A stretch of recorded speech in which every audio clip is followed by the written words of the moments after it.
I am the ocean. I'm water. I'm most of this planet. I shaped it. Every stream, every cloud, and every raindrop, it all comes back to me. One way or another, every living thing here needs me. I'm the source. I'm what they crawled out of. Humans, they're no different. I don't owe them a thing. I give, they take, but I can always take back. That's just the way it's always been. It's not their planet anyway. Never was, never will be. But humans, they take more than their share. They poison me, then they expect me to feed them. Well, it doesn't work that way. If humans want to exist in nature with me and off of me, I suggest they listen close. I'm only going to say this once. If nature isn't kept healthy, humans won't survive. Simple as that.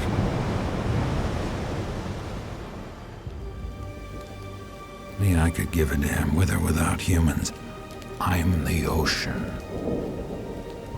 I covered this entire planet once, and I can always cover it again. That's all I have to say.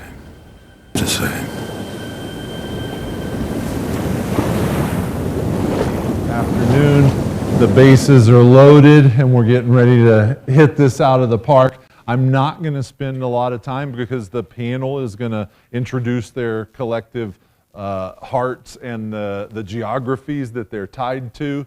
But this is a panel of land stewards, some of my favorite humans because they are at the receiving, loving end of this process. So please introduce yourselves. Thank you so much for being here. This is what happens next after the soil's created. Oh, hello. Is this working? Seems like it. Thank you. I'm Eric Rooney. I'm really excited to be here. I'm a little bit frazzled because this work is live. This is very present in my life as we speak. And as you'll discover over the next few minutes, grief encompasses a full range of emotions. And so here we are. In 2020, I founded Half Moon Farm with my partner, Chris, and we opened up as a vegetable and fresh-cut flower farm. And at that time, I was working predominantly with alkaline hydrolysis and working with local crematories and returning this effluent to the land in a beautiful way.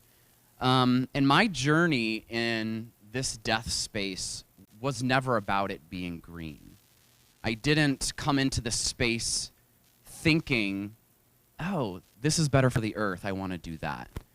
I've gotten into this space and really this reality that I came to thinking about this morning through this yearning that's part of my cellular structure of being a part of the earth and being able to provide and offer other people an opportunity for that same peace and that same feeling as well. And so the reason why I'm in this space and I operate in this space is because I feel like the journey can be fully completed if that takes place, if we have an opportunity to be connected to Earth in that most natural way. And so Half Moon Farm really focuses on growing flowers, food, and medicine. And as we've talked about yesterday and today, there are some guidelines around what should and shouldn't be used in your garden and how it should be used. And so we use effluent in our garden on everything that's consumed into our bodies, things that are used for medicinal purposes, and things that are brought into a kitchen just to freshen up a beautiful space. And we plant hundreds of thousands of annuals, and we also have lots of perennials as well.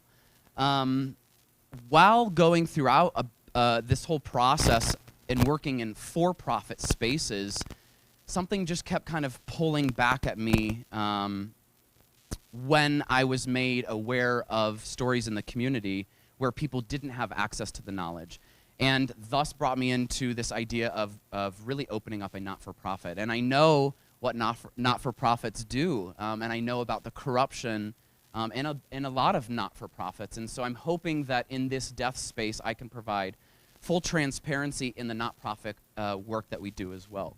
And so we grow our own food. Specifically, I focus on working with people and improving their environments with plants, and that's indoors and out. I have a commercial and residential plantscaping business which does just that. I know what nature does. You know, human beings say, I love going on a hike, and it's not what you love. You love walking through the forest and smelling the pine and the moss. You love hearing the birds and feeling the wind, and that's what you love. You don't love the hike. I mean, it's crazy. People get in their cars, they drive to a lot, get out with their backpacks, and walk through the woods, feel better, and then they get back into their car and go back to the city. It's fascinating to me. And I'm thankful that I'm creating a life where I have that in my backyard. And then human compost started to take off, and I really was excited about that, and I had the opportunity of working with the Natural Funeral, and as it stands, my body will be cared for by the Natural Funeral when my time comes. I haven't told Seth that, and I know exactly where I'll be going after that for my burial to the Colorado Burial Preserve. This is a quote which I came up with myself, and when I was sharing slides with Seth, he said, give testament to who said this. And I was like, oh, it was me. I guess I'll say that. But I saw some quotes yesterday that were the same thing. We, just like plants and fungi, have a process interwoven with death and shall return to her through our physical bodies. And I feel in my body that will allow us that completed journey because it's natural. And it's the most unique and beautiful way. And these are all flowers from the farm. Those are some mammoth sunflowers in the background there, which we grew last year. And we've returned over 200 people to my farm in the most beautiful way. And part of the grief journey that I've been able to witness is when I welcome loved ones and family members to the farm to grieve their loved one who is lost. And it's a different type of grief, I'd say, because the person's able to witness the cycles of life in even just an afternoon of watching the sun rise and set at the farm, or watching the flowers open up for the day and then close again. And they're able to see that the finiteness of life is really of just our physical bodies and not necessarily our spiritual bodies. And then we come in to provide the tools for families to say, hey, these are your tools, and these are the ways that you can honor your loved one. We allow people to come and harvest seeds that their loved ones have nourished. We allow them to clip bouquets and to deliver them or to dry them out to mail them across the country for loved ones at another time. We put them on perennial beds, and with permission, I've even used human compost with some of my landscaping clients on their perennial beds, which is really beautiful too. As we've mentioned, we know about human compost and water cremation, but I do want to propose something after I read a poem for everyone to think about. But this poem is by Mary Elizabeth Fry, and it's called Do Not Stand at My Grave and Weep. Do not stand at my grave and weep. I am not there. I do not sleep. I am 1,000 winds that blow. I am the diamond glints on the snow. I am the sunlight on ripened grain. I am the gentle autumn rain. When you awaken in the morning's hush, I am the swift uplifting rush of quiet birds in circled flight. I am the soft stars that shine at night. Do not stand at my grave and cry. I am not there. I did not die. And to me, that's it in a poem. And it's really beautiful.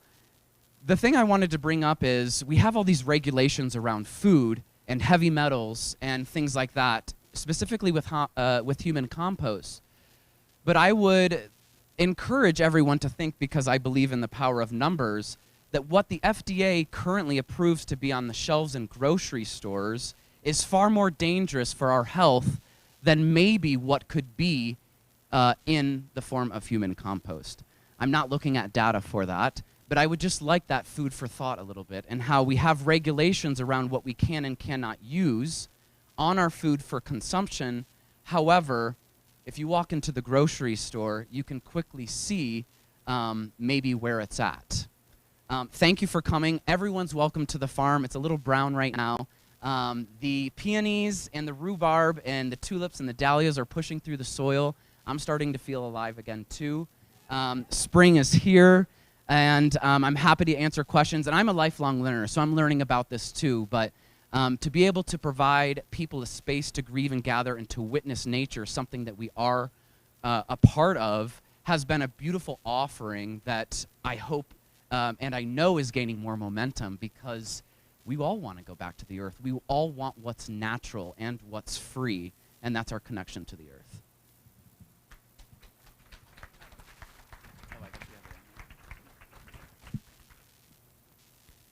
Thank you, Eric. I totally agree. Is this working? Okay. Before I open my mouth, I want to introduce myself. It's Emily Miller. Before I say anything about what I do, I need to confess, I came to here today through Mortuary College and the conventional funeral industry, and I need to get that off my chest because it's going to become obvious in almost everything I say, so there's no hiding it.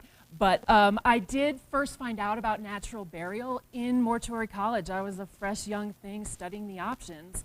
And when I was presented with the idea that you could have your final resting place be in nature, in a place not sculpted by man, but used, but has always been nature and always will be, that just resonated with me instantly. I don't like a mowed lawn. I think a lawnmower on a Saturday morning ruins the peace of that Saturday morning, and shame on my neighbors for burning all that gas to do it. So I went through my path through the conventional industry with this soft spot for natural burial. And when I came to Colorado, I found a lack of a place like this, a lack of something that suited what I had imagined in that Genesis moment. So that really brings me to this question of what would it look like for a cemetery to be everything that we know of a cemetery does, a place where you go when someone's gone, but what if it was in harmony with nature? Or to put that question a different way, I almost wanted to phrase it in the inverse. Why does a cemetery have to be in conflict with nature? So Colorado Burial Preserve, we were founded in 2020. It's about 2 hours south of here in Lawrence, Colorado, and we've been open about a year and a half. It's an 80-acre preserve where we are exploring the answer to that question. What would it look like if we do every little thing that my funeral clients that I've learned how to serve are asking us for, and also every little thing that would leave this place in a better state than when we found it for future generations. So I'm not going to spend too much time on natural burial. I think it was pretty well introduced yesterday.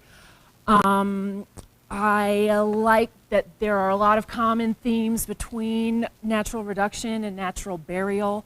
I included the pictures of the organic material we're including in the grave.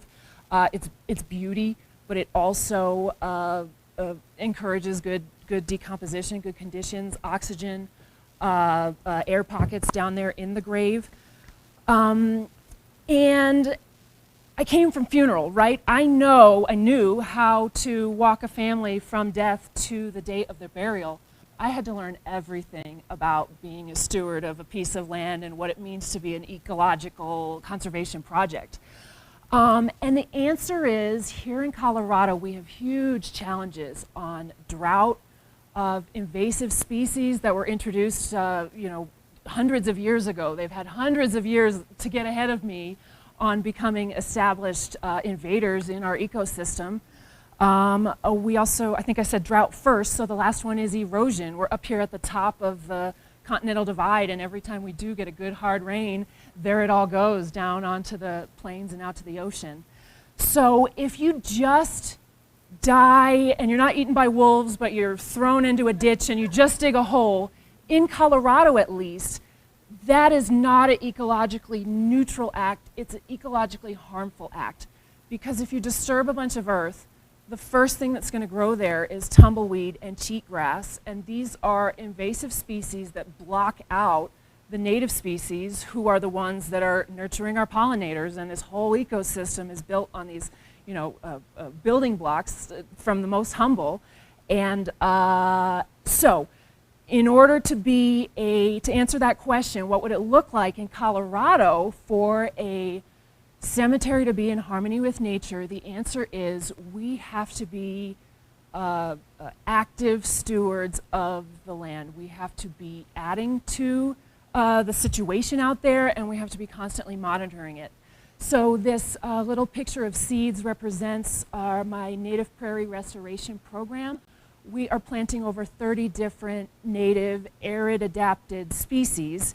And again, this started in the context of natural burial, this idea that the body can go back to the earth, and then those nutrients rejoining the cycle, it's going to do a real ecological good. This is going to create habitat that helps, that bird and that mammal and that insect specifically regenerate this ecosystem, shortgrass prairie, in a way that is very much needed. So you guys can already start to see there's an obvious overlap here between the human compost, the resulting soil, and what I'm trying to do with our prairie restoration treatment after a natural burial. I was so excited when Dr. Carpenter-Boggs had her little slide yesterday that said all the good things that the body compost will do for the native soil, because I was like, yeah, that's my whole list of things that I need. It helps with water retention and changing the speed at which the water leaves the site. It helps a lot with the conditions for the germinating of the seeds, which I'm going to show you in a second.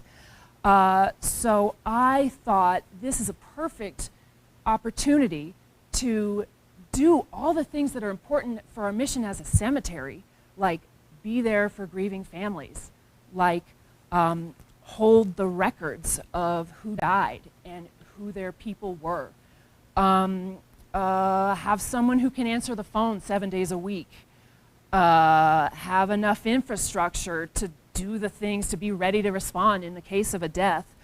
All of these elements that are cemetery things are equally as important, as we've been talking about the whole time, for the families that have this journey of composting. So how do cemeteries do all those things? Keep someone to answer the phone and hold those historical records. We use revenue like most other businesses. I sell interment rights. That's a grave. When you sell an interment right, it's a law. You have to put a portion of it into a long-term investment fund. This is known as endowment care or perpetual care. This is to provide a long-term source of revenue for a cemetery, even if, let's say every single possible grave is sold someday in the future. But endowment care alone is not going to float your boat. That's why I put the headstone on here. I do sell graves. I sell the opportunity to have some memorialization. This is a local stone, native to Colorado. It's not imported. That's the bottom one I'm talking about. The top one is locally found, like it was there on the preserve when I took custody of the land. So my argument is memorialization is an important part of this for families. When I think of a final resting place, when I think of what a cemetery does, it's like, here lies so-and-so. The name and the dates, and for me, the act of paying a respect means walking to that grave and being there. You see that with the stories of the families interacting with the vessel during the composting process. That proximity means something. So my argument is we can do all of this ecological good and we can provide for the families with these memorialization option.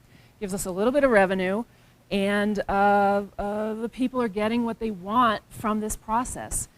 So with regard to body compost, I have really two things that I've been doing so far. And the first is this is where my traditional industry bias comes in. I would offer to families, we heard a story like this today, that a cemetery is a good place for body compost. Not in a vault on the surface where it can, or slightly below the surface where it can really nourish the plants and mean something. I feel like if a family, they purchase a plot, it's a big square because we're a natural cemetery, so there's no crowding. That gives us all this area where we can make a shallow excavation and then plant beneficial, beautiful native species. And that family now has this resource. They don't pay rent on it. They only had to pay the fee the one time. I'm responsible for making sure it's beautiful next Memorial Day or that guy's birthday, or they can come back anytime in the rest of their lives, and I'll be there growing these beautiful flowers that are a true result of that gift back to the earth. And the other thing I'm showing here is obviously not all families are going to resonate with that desire to do their own plot. Not everyone wants a headstone with natural burial. A lot of people prefer, leave no trace as a motto. So that is somewhat of the case of what's happening in this picture of the family. What's going on there is the second laying out of composted remains that we had in the preserve. And these folks, similar to the other stories we've heard, they split the body compost a couple different ways to kind of suit the needs of different voices in the family.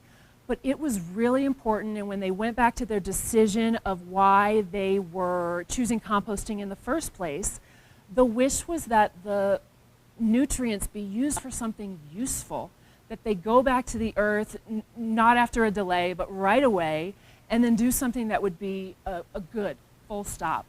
And so this family really resonated with the native habitat story that we're telling. They brought Mom's Compost here and did it all themselves. So this is not in the burial ground. It's actually just alongside of a trail, and there's a bench that's blocked by their bodies in this picture. But I said, because you guys are donating this soil, it's not in a marked grave, it's just near this trail, near this bench. But all of you who are here today know where it is, right? This bench is not moving, it's made of stone.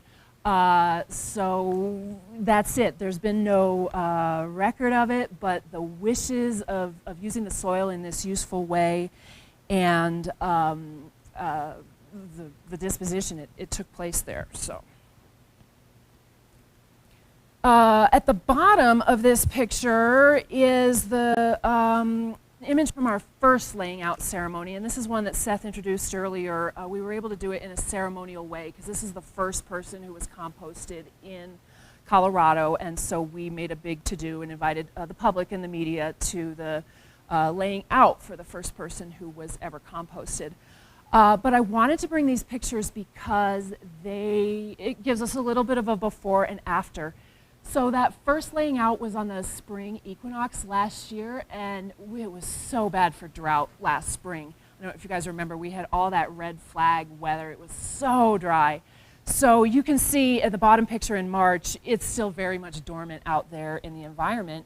And the after picture, which is right above on this slide, is it's actually like almost a little over a month later. And you can see in the background, the native soil, the plants that are growing there are still very much in their dormancy because we just had no rain last spring. But it did, take what you will from this, it sprinkled after everyone left on the day of the first laying out. It did rain that night. And the water absorbency of this compost is like, it gave these seeds exactly what they need to germinate way ahead of what's natively happening in the soil there. And the picture on the right of this slide is a different part of the preserve. This is that area near the trail where the family did their own laying out. They laid out at the end of July, so that is a hot, dry part of summer here, but we do have monsoon rain. And this is only 7 days later. I actually had to go out of town the minute they finished their thing. And I got back and the grass was already high. So, you know, in terms of like fulfilling the promise for this family to know Mom was given back to the earth, and right there are native plants that are like starting this you know, becoming this resource for nature and all of her cycles. For me, just so exciting to see this transformation. The other thing I wanted to say about that is many of our native species on the prairie, when I worked with a local seed company to design this planting program, and they're warning me, they say, look, a lot of these seeds, they need multiple seasons in the soil before they're going to find those conditions that cause them to germinate.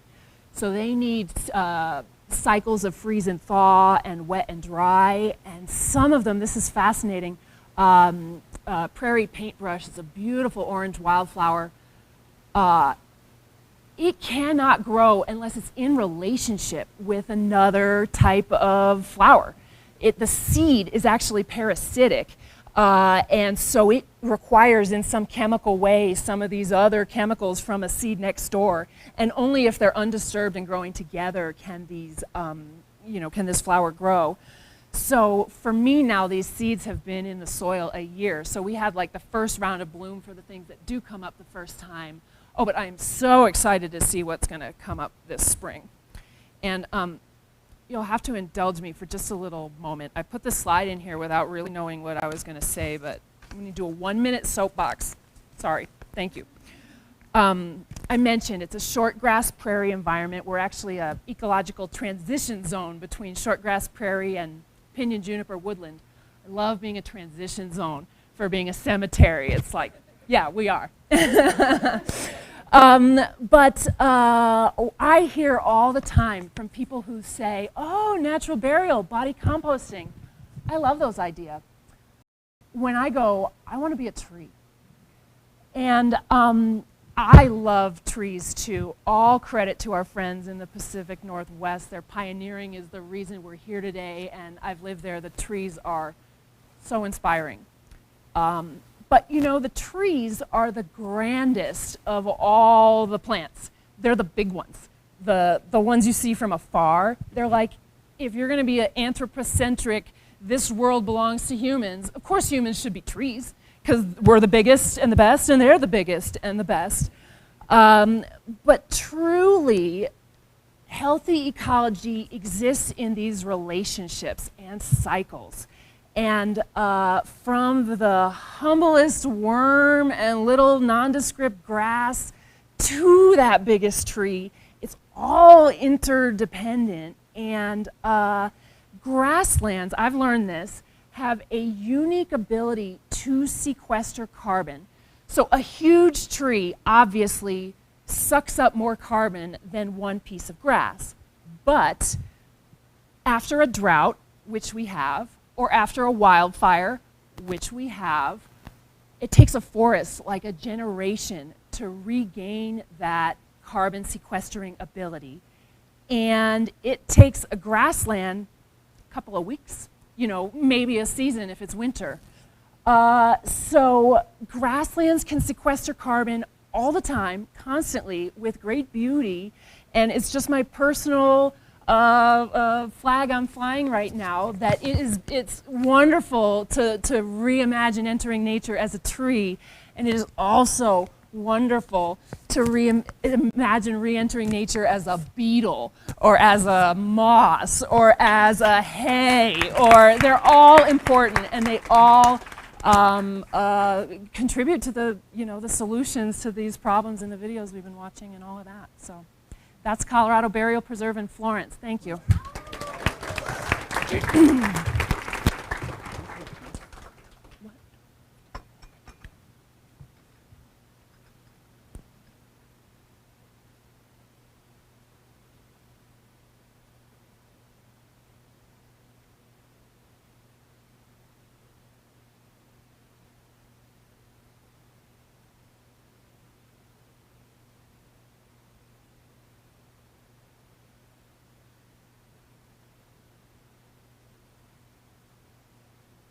Self some tea, but I didn't want to interrupt Emily, so I had to wait until she was done. Let's see.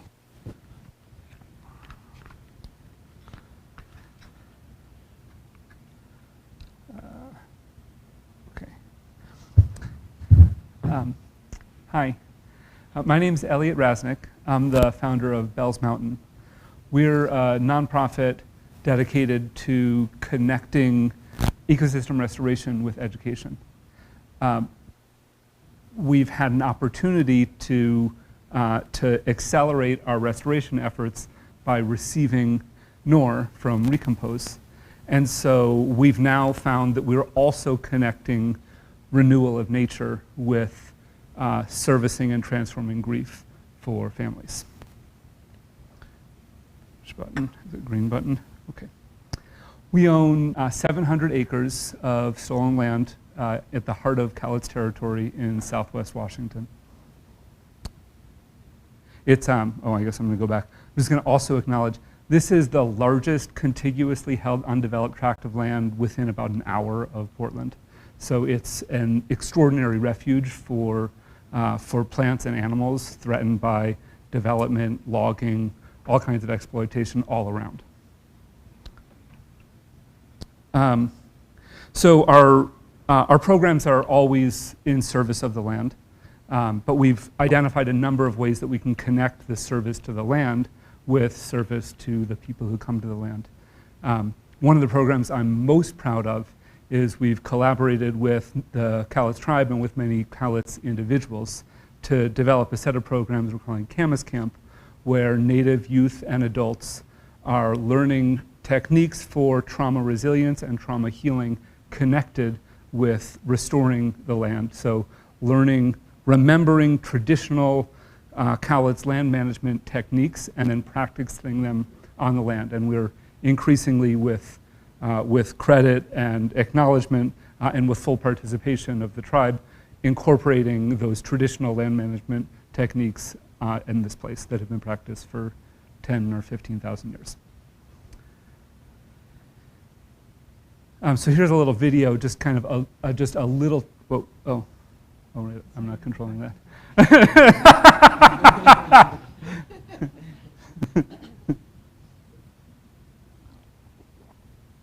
So we're going to play a little video that just gives you some glimpse of the extraordinary beauty of this place soon. So I think I mentioned that there are hundreds and hundreds of species of plants and animals that live here. Are we? Oh no, I wanted you to play. Sorry. Oh, I didn't know you were waiting. Yeah, so we're going to watch this little video. Just gives a little glimpse at some of the extraordinary beauty. Hundreds and hundreds of species. Places that are exquisitely ecologically intact. There are rare and endangered cultural ecosystems that have only developed after thousands and thousands of years of careful interaction with human beings that are almost completely gone. So the Camas Prairie Gary Oak Savanna once covered most of the lowlands of the Northwest, and now there are fewer than 3% remaining. And we have several, we have 50 acres of healthy Camas Prairie, and so many other magnificently beautiful places. We're also home to many precious and rare beings, including the Cascade Torrent salamander. This sweet and adorable little being, they're about 2 inches long, and their habitat is so threatened and so rare that though there's been petitions to classify them as endangered species, the process requires an amount of data that is simply impossible. Are you going to show the salamanders? Oh, I get to do it. Did that work? It didn't work. There we go. Yeah. So these extraordinary beings are actually too endangered to be classified as endangered. But we are working, actually next weekend, we are doing some restoration work to improve some of the best habitat in the world for Cascade torrent salamanders. But as much as there is extraordinary beauty all over the land has been wrought with destruction. The people who lived on the land, who claimed the land as theirs in the middle of the 19th century, did everything they could to exploit the beauty of the land to make a profit. They mined, they quarried, they logged the shit out of the land over and over and over and over again. They overgrazed, they mined the soil with conventional agriculture, whatever they could do. That's what they did. So this kind of bad land management, of course, is more present than we can imagine, and this is fundamentally the cause of the mass extinction crisis and the climate crisis. Right? This is what happens, and this is where we are. Now, fortunately, the solution is the opposite. We have to restore what's been lost. So that's why the UN has declared the 2020s the decade of ecosystem restoration. And if we can just take this seriously and say, wow, all of this land has been destroyed by bad land management, let's mimic those ecosystems that can survive in this climate over the next 100 years, and let's recreate them. That's the possibility that we could do that. Now, at the center of ecosystem restoration is soil. When we have healthy soil, we have the possibility of healthy waterways. When we have healthy soil and healthy waterways, then we can have healthy habitat for plants and animals. And that's what will enable us to preserve and restore biodiversity.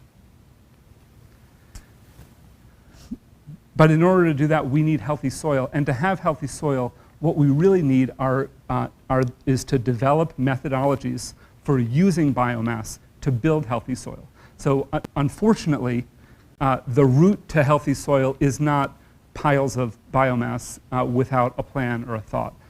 What we really need is the careful development of how are we incorporating more biomass into ecosystems to be able to build healthy soil. So, yeah, so, okay, oh, I wrote this line that I like. So, so stemming the tide of climate chaos requires the development of methods for the use of biomass to restore soil and reforest the land. So we currently have 3 restoration projects in the implementation stage. The fourth goes into implementation in just a few weeks. We have dozens of other projects that are still in the planning stage. And these projects are complex, and we've been working as much as we can to include volunteers so that while we're doing the restoration, we're training other people how to do restoration so that we can amplify the efforts. And one of the things we've learned is that partnerships are critical. So all of our work is deeply collaborative with the natural resources and the cultural resources departments of the Cowlitz tribe, but we're also working with several federal agencies, several state agencies, and many regional and local agencies to support our work. And so I won't describe all of the 8 principles underpinning ecological restoration, but it's important to acknowledge what ecological restoration is it means we're trying to mimic nature. So if we're building what looks like nature, we need to do it in a way that also mimics nature. And that fundamentally means we're prioritizing our relationships. And so when we begin a complex project by engaging all of the stakeholders, you can imagine those relationships are complicated, and those are vastly more complicated when we're talking about a restoration project that's using soil made from human bodies. So we've received almost 200, we've welcomed almost 200 people in the form of soil.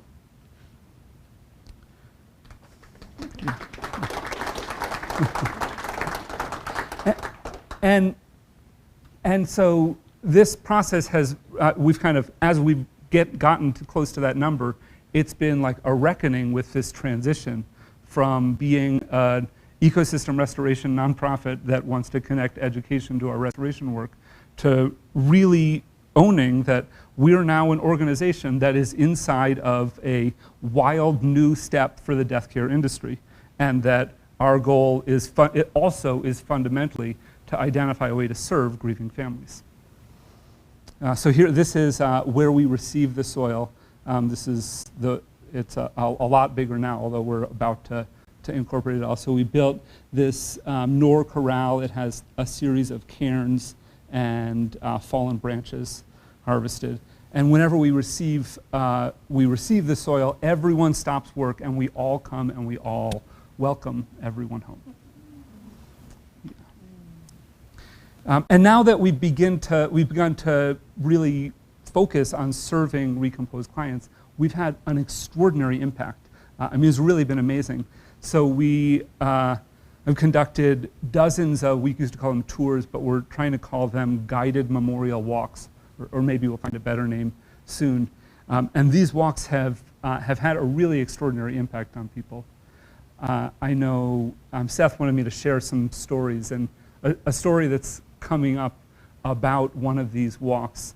So I was walking with a woman who had lost her husband very recently, and she also had signed up pre-need for Recompose. So as we're walking, I'm introducing her not only to the place that her husband's soil is, but the place that her soil will be.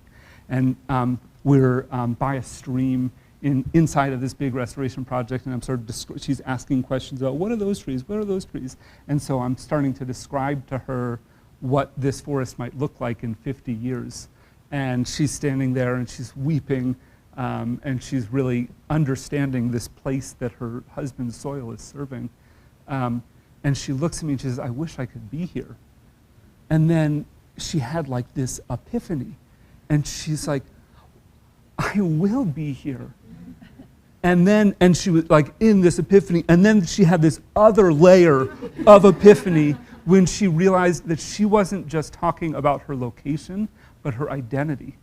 And it was in that moment that I got to see someone fully know that they're not separate from nature.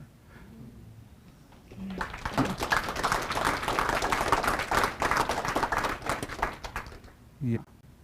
So I don't know if I could tell more stories, but maybe it's time to move on. I guess, here's the one thing that I do want to acknowledge. So these guided memorial walks are the beginning of these services that we want to offer, but we know that there's so much more. And that's why I'm hoping that we can create like a network that imagines what are the ways that we can build our capacity to serve and transform grief and connect that transformation of grief to a transformation of our relationship with nature. And so we're looking for ideas. I know Emily had this, and I guess I do want to say, I love the way that Emily's incorporating memorialization, and you even have the idea that I loved, which is, well, if we need to build more habitat for birds, what if we create nesting boxes that have people's names? That was just Emily's idea that I thought was extraordinary. But what other things? So I'm wanting to invite all of us, if you have any ideas for how we can create more services, how we can think about memorialization in the context of commingled remains where there's no specific place. So when she knew that this is where this will be me, she didn't think it's this spot in this place. She knew it's this whole land and really this whole planet.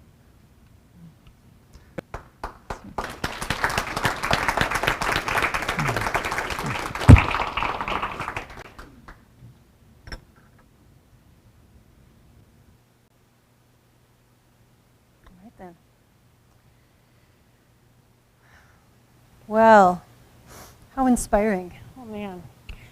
What I just felt myself, I just wanted to say out loud, like we are, if humans would be less at odds with nature, we would not be in conflict. And it's the mind that, this whole movement, the shift in mind. And I'm Susan Nemcek. I'm from Willow Farm, Contemplative Center. And Willow Farm is located in Hygiene, Colorado. Hygiene is in between Boulder and Longmont. And It got its name, hygiene, because it was a place where people with tuberculosis went to die or to be healed. Clean air, clean water, same. And we're an educational nonprofit. The vision of, original vision of Willow Farm was that it would be a residential hospice. But Boulder County said, you can't do a hospice, a residential hospice in rural unincorporated Boulder County. And I said, well, why? Well, dying is an urban issue. And I said, we're 10 minutes from a hospital. What? And they were like, no, it's unincorporated Boulder County, that's the rule. So we switched, the farm switched its focus to being an educational nonprofit. And our foundational principles are we focus on study, practice, and service. So the study, the mind has to really understand concepts of stewardship, of why as humans we're driven the way we are. And practice, we have a Zendo where we do a lot of meditation, a lot of education. We did it in the really traditional way. We raise the floor, and there are prayers and hopes for humanity under the floor. And when you practice and understand your mind better, you can cultivate a stable mind and you can truly be of service. So the service part is really alive, always. And so we train and teach and talk about a lot, not only practice, but how we serve with a stable mind. And so I'm a old social worker, gone homeopathic physician, and a chaplain. I am an interfaith chaplain ordained through Upaya Zen Center with a focus on grief, loss, and trauma and end of life. And my thesis was on the denial of death in America. What are the antidotes to the denial of death in America? And as I've listened to everybody speak, it's like, nor is one of the major antidotes. Because, we talked about that long walk home. Well, in my working definition of the denial of death is, it takes a high degree of detachment to think you're not going to die, first of all. It's the illusion of permanence with the delusion that death can be contained, controlled, or ignored. So basically, we're denying what is. So when you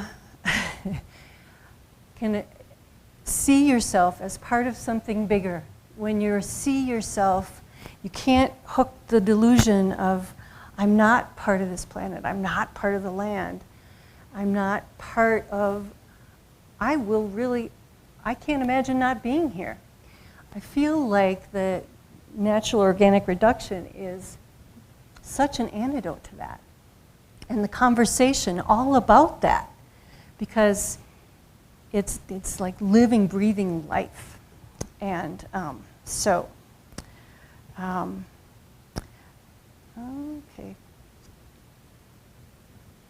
How do I don't have a green button. Oh, no wonder. Okay, I thought you were just being nice. So this is the front yard of the farm, and our relationship with Natural Funeral and our opportunity to part of what I came up with actually, and what are the other antidotes to the denial of death. It's natural food, because when you eat real food and your mind is clear, you have more bandwidth. So we are a CSA, and I am a flower CSA. Last year we fed 15 families from our little, we're on 4 acres. We have about an acre garden.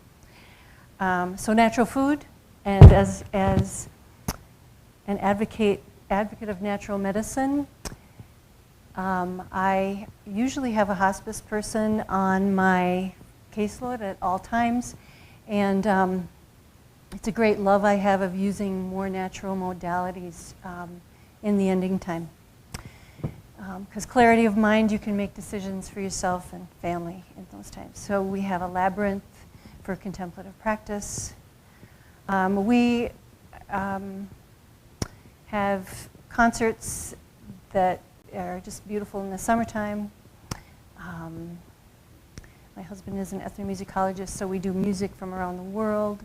It just adds such grace and beauty to the space.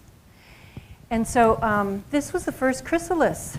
So we also are a ceremonial site for with Natural Funeral, and as a chaplain I do some of their services there.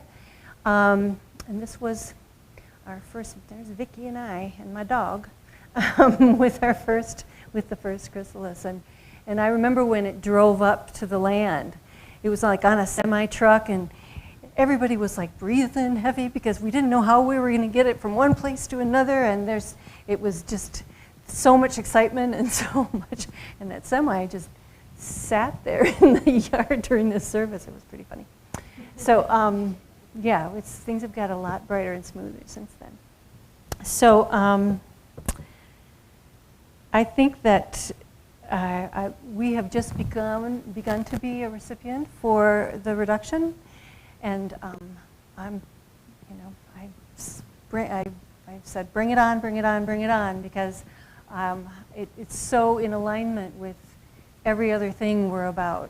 Because the whole part why we can get by with the denial is our community, our culture, being really comfortable with all the ways we have to detach and bypass. And when you switch the paradigm on its end and you come from a quiet internal process, it's inappropriate. So that's kind of how we are wired and supporting, how it's really about life as much as it is about death. So all of the families that we serve with this more connected, because you have to have a more connected conversation, and you're in the middle of education in everything you do, without, with just invitation, without, making wrong or, we're all kind of activists. Doing love, and we're doing it with kindness, and we're doing it with that invitation. So, yeah, I'm still, I did my thesis 8 years ago now, and I'm still fascinated by all of the ways that we cultivate either denial or we cultivate being present for what is. That's all I got to say.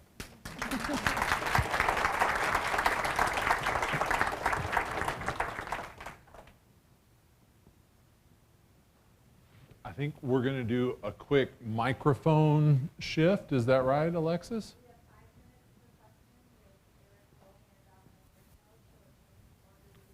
So we probably have time for like 2 questions. Yeah, if you've got a burning desire for a question, then yeah.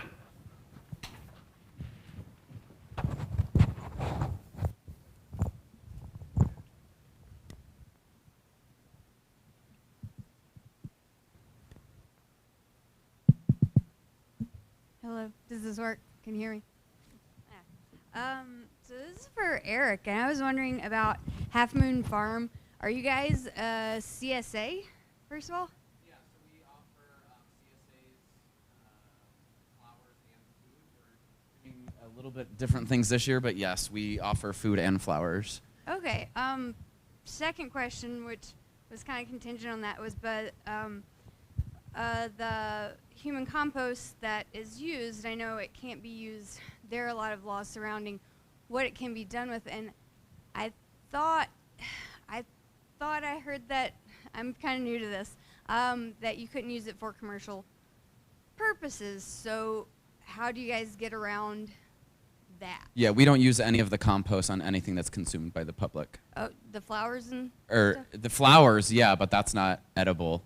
They're not eating the Oh, flowers. okay. So commercial really only refers to if you're using it like on a food product. From what I understand, Oh, yes. okay, cool. I was Yeah. curious about that. And I guess that actually answers my second question about aquamation, the effluent that you guys use. So I guess that wouldn't matter then with effluent. You could sell whatever you grew from it. Yeah, it's a sterile liquid, and I actually haven't used it on anything that I've sold to the public. It's only been more of an experiment for my family because of, honestly, the exhaustion around like the ewes, or even my neighbors have words that they use for the liquid that we use. They call it body goo.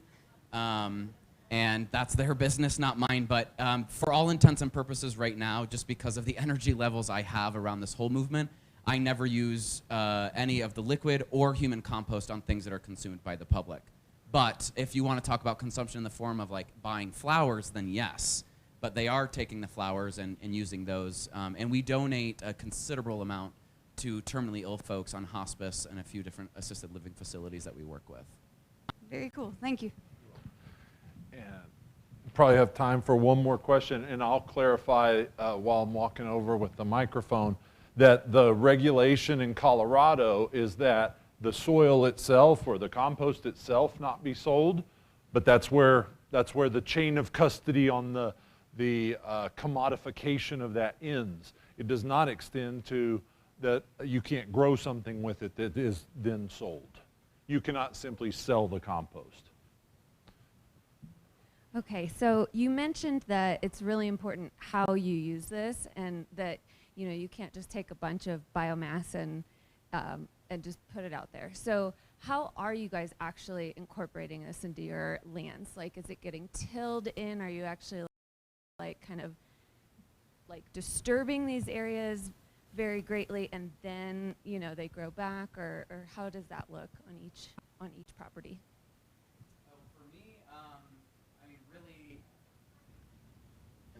I can yell. I was an 8th grade middle school teacher. Oh, got it. People at home. So for me, it's been, because I've been working with it for 2 years, specifically it began with alkaline hydrolysis, really became an experiment. I felt like hundreds of people, and this is not about NOR, just to be clear, because we do have some data on that, and it's applied in a much different way. But for alkaline hydrolysis, it was a vulnerable space and a slow one that you had to proceed with caution, because working with this, a lot of people who have worked with it have worked with animals, and a lot of that information is not shared because people want to be in control of that information. I called people all over the country trying to get some support and how to apply it appropriately. Which now I won't necessarily tell everybody how I do it, but it is through a method that, we had to be vulnerable with what we were doing and proceed with caution, because we didn't know specifically what it would do. We knew what it was made of, but at the end of the day, we didn't necessarily know the results. And honestly, I'm not a data person, so I haven't seen like, my rose stems are 6 inches longer and they're brighter, but I think my garden's absolutely beautiful. And then the compost is applied through a light tilling method, as I've been doing.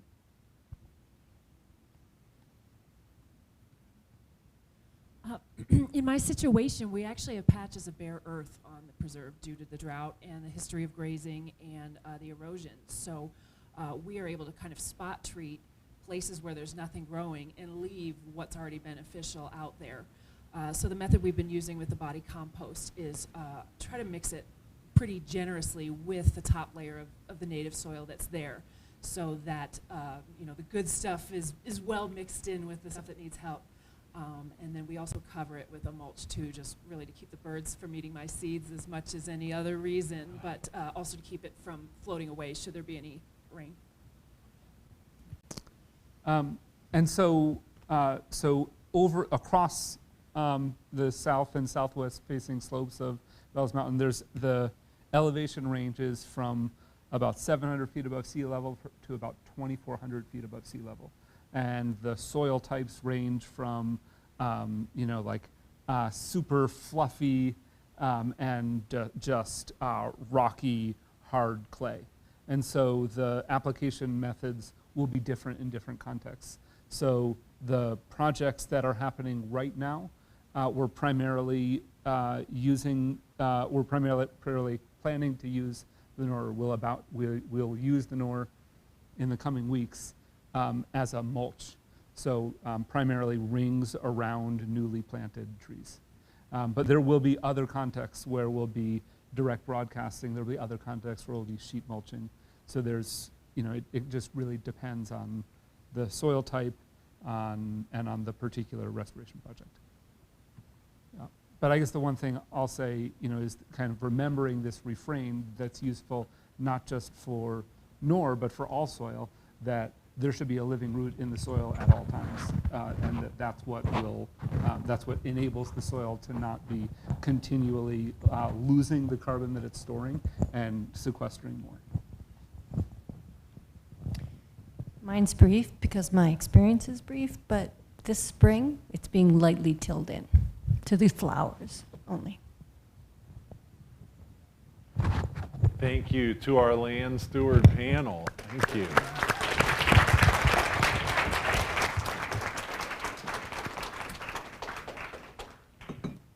Now, if you can hang tight, we're going to do a quick microphone shift, and